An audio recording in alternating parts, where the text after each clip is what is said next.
Вам надоело, что собака будет вас по утрам и не дает высыпаться? Научите ее просыпаться по будильнику.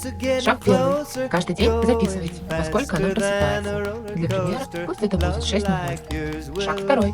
Поставьте будильник на 5 минут раньше, 5:55, и вставайте по нему несколько дней подряд.